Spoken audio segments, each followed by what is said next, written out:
কিন্তু আমিও যে পারবো এটা আমাকে কেউ কখনো বলে নাই। আমাকে কেউ কখনো বোঝায় না যে তুমিও পারবা, চলো বাবা আমরা একসাথে হাঁটি, তোমাকে দ্বারাও সব সম্ভব, আমাকে কেউ বলে নাই।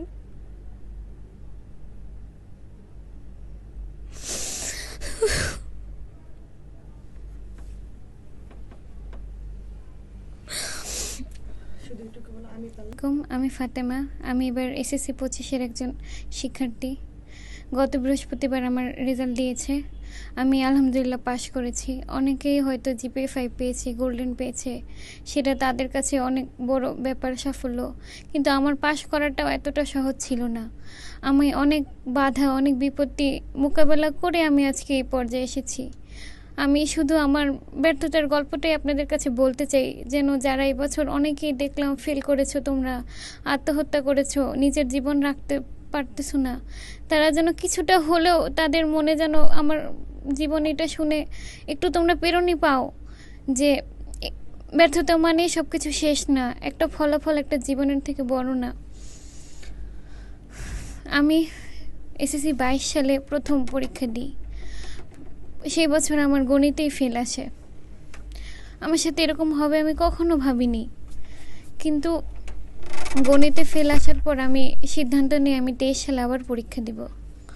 আমি অনেক কষ্ট পাই, অনেক ভেঙে পড়ি, কিন্তু মনোবল ছিল যে পরবর্তী বছর আমি পাশ করব, পরীক্ষা দিব। পরবর্তী বছর আমি পরীক্ষা দেওয়ার জন্য টিচারও রাখি, বাসার প্রস্তুতিও নিতে শুরু করি। কিন্তু দুর্ভাগ্যবশত সেবারও আমার ফেল আসে। আমি অনেক চেষ্টা করেছিলাম 23 সালে পরীক্ষাটা ভালো মতো দেওয়ার, শুধুমাত্র পাশ করার জন্য, কিন্তু আমি সেবারও ব্যর্থ হই। আমি বুঝাইতে পারবো না আমার মধ্যে দিয়ে কী গেছে, আমি কত কঠিন সময় পাড়ি দিয়েছি। একটা সঠিক মেন্টর, একজন সঠিক শিক্ষক আমি খুঁজে পাইনি। ক্লাস বেলের ভিডিও আমি 23 সাল থেকেই দেখতাম, ম্যামের অঙ্কগুলো আমি সলভ করতাম, আমার কাছে বোঝানো অনেক ভালো মনে হতো, অনেক সহজ মনে হতো। কিন্তু আমি সিদ্ধান্তহীনতার কারণে আমি ভর্তি হতে পারিনি। যদি আমি ভর্তি হতাম তাহলে হয়তো আমার জীবন থেকে এতগুলো বছর কখনোই চলে যেত না, যদি আমি ম্যামকে আরও আগে পেতাম। আমি কখনো ভাবতে পারিনি আমি এখান থেকে বেরোয় আসতে পারবো, এত চ্যালেঞ্জ আমি মোকাবেলা করতে পারবো একা একা। আমার পাশে কেউ ছিল না, আমার পরিবারও ছিল না। আমি যেই সব টিচারের কাছে পড়াশোনা করছিলাম তারা আমার অবস্থাটা না বুঝে শুধু আমাকে চাপিয়েই দিয়েছে। আমার যতটুকু দরকার সেটা আমি কারো কাছে পাইনি। সবাই শুধু বলতো সব পড়ো, সব পড়লে তুমি পাশ করতে পারবে, কিন্তু আসলে তো তা না।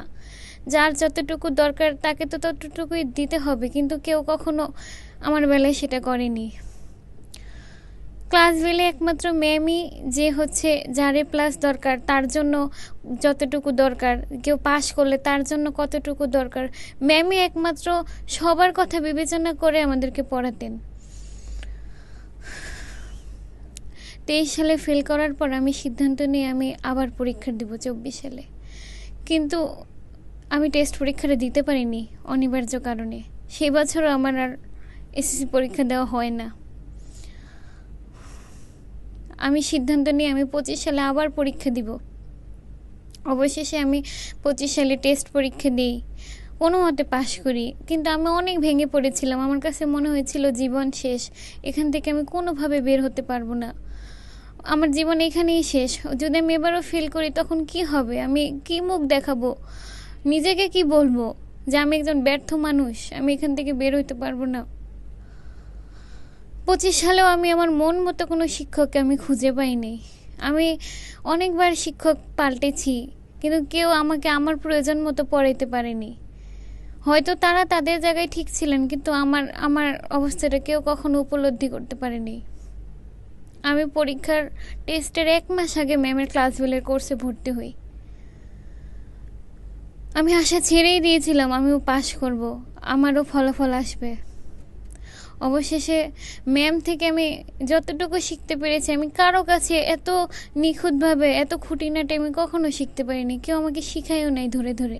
ম্যাম এত যত্ন সহকারে মায়ের মতো ম্যাম শিখাইতো, মনেই হইতো না যে আমি একটা টিচারের কাছে শিখতেছি, মনে হয়তো নিজের মার কাছেই শিখতেছি।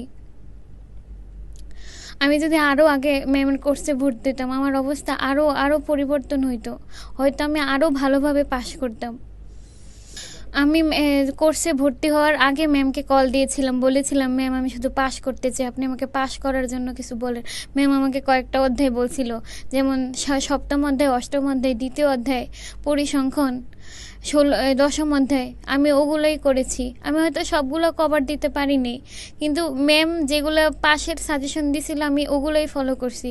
ম্যাম পরীক্ষার আগে যে এমসিকিউ ক্লাসগুলো করে তো আমি ওগুলোই দেখতাম, ওগুলোই বারবার চর্চা করতাম। 150টা এমসিকিউ ম্যাম শর্টকাট করে দিছিল।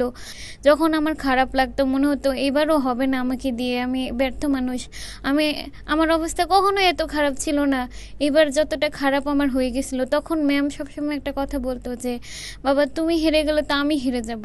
আমি চাইনি যে ম্যাম হেরে যাক, আমি কোনোভাবেই চাইনি যে আমার জন্য ম্যাম হেরে যাক, আমি ম্যামের জন্য হলেও জয়ী হইতে চাই। সামনের জীবনে হয়তো আমার আরও বাধা বিপত্তি আসতে পারে, তখন আমি ম্যামের কথাটাই আমার মধ্যে অনুপ্রেরণা যোগায় যে বাবা তুমি হারলে আমি হেরে যাব। আমি চাই না ম্যাম হারুক, আমি চাই না আমাদের ক্লাস বেলের যারা আমরা আছি কারোর জন্যই ম্যাম হারুক, কারণ ম্যাম অনেক পরিশ্রমী। ম্যাম আমাদের জন্য যা যা করতেছে, যা করছে, এই অবদান আমরা কোনোভাবে তাকে দিতে পারবো না।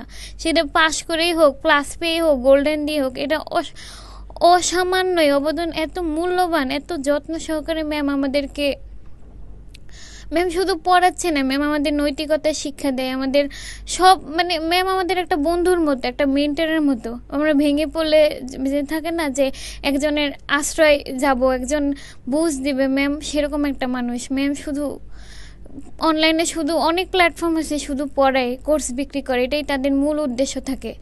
ফলাফলের দিকেও তাদের মনোনিবেশ থাকে, কিন্তু ম্যামের মনোনিবেশ শুধু এতটুকুর মধ্যে সীমাবদ্ধ না। আমি যদি ম্যামকে আরও আগে পেতাম, হয়তো আমি পাস না, আমি আরও ভালো কিছু করতাম। আমার আমার এই বিশ্বাস ছিল আমি যদি ম্যামকে আরও আগে পেতাম আমি অনেক ভালো করতাম। হয়তো আমি এমনও হতে পারে আমি আরও ভালো 80-90ও পেতে পারতাম।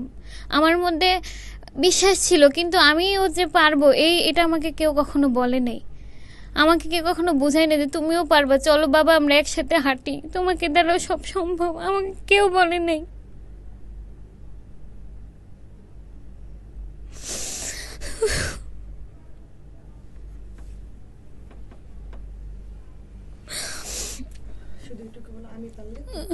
আমি পারলে তোমরাও পারবা, তোমরা হার মেনো না।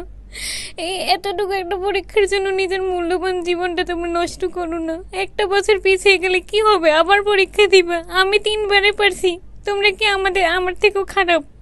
তোমরা একবার ঠিকই পারবা, নিজের মনকে একটু বুঝাও যে ও পারলে আমিও পারবো, কেন পারবো না? তোমরা অবশ্যই পারবা। কেউ কেউ তোমরা আত্মহত্যা করার চিন্তা করো না। আমার মনের মধ্যেও আসছিল যখন আমি 23-এ আবার ফেল আসে, তখন আমার মনের মধ্যে আসছিল যে আমি আমার জীবন শেষ করে দিব। তোমরা কেউ হার মেনো না, তোমরা সবাই পারবা।